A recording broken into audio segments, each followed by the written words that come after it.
Good evening, everyone. Today is day 55 of my 90-day video blog challenge. And one of the things I wanted to do today is I wanted to share a quote or a selection of reading from Marianne Williamson. And the book is called A Return to Love, Reflections on the Principle of A Course in Miracles. And it's a very popular verse called Our Deepest Fears. And I like to read it every once in a while. And today I wanted to read it with you all. So this is the whole little section of it. And it's our deepest fear is not that we are inadequate. Our deepest fear is that we are powerful beyond measure. It is our light, not our darkness, that frightens us most. We ask ourselves, who am I to be brilliant, gorgeous, talented, fabulous? Actually, who are you not to be? You are a child of God. Your playing small does not serve the world. There is nothing enlightened about shrinking so that others won't feel insecure around you. We are all meant to shine as children do, where we were born to make manifest the glory of God that is within us. And it's not in just some of us, it's in everyone. And when we let our own light shine, we unconsciously give other people permission to do the same. As we are liberated from our own fears, our presence automatically liberates others. So I like to keep this in mind, and I actually have it posted on my dresser. And one of the reasons why is that, this really that last part of what it says, as we are liberated from our own fears, our presence automatically liberates others.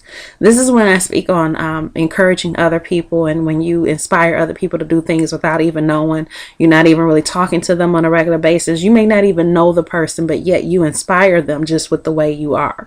And it could be something simple, from how you dress to the demeanor that you carry yourself in, or it can even be something that you strive for. Maybe it's your life story. Whatever the case may be, is we touch people in ways that we don't understand and don't always know. There was a gentleman when I was in high school that I used to have the biggest crush on, and I mean huge crush on him, okay? But I never could get the courage to talk to him. And that is one of the regrets that I have in my life, is that I allowed fear to control me.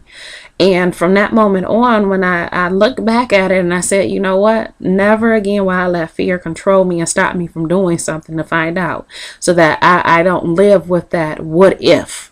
What if I had spoken to him? What would have happened? What would anything have come from it?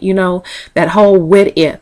What if I've gone to school? Or what if I had taken that opportunity that was, presented to me from my friend? Or what if, I just packed up and moved at one time when, so-and-so asked me to come out there with her? Or what if. We all have our what ifs. And I like to live my life with no regrets. So I don't live by my what ifs. Woulda, coulda, shoulda. Or like my best friend says, if was a fifth, then we all would be drunk.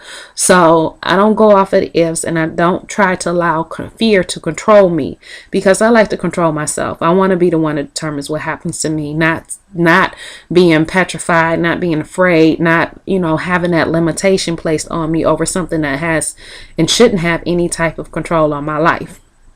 And so that's why I kind of post this saying there, so I can see it on a regular basis, and just helps to remind me.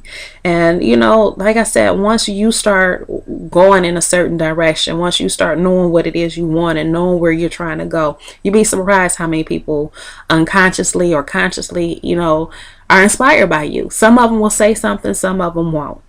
I was actually thinking about not doing certain things, like it's some stuff I've been posting on Facebook lately. I'm like, maybe I shouldn't be posting this. But then, you know what? As soon as I started thinking that, I got an inbox from a friend of mine, and she said, you know what? You've inspired me.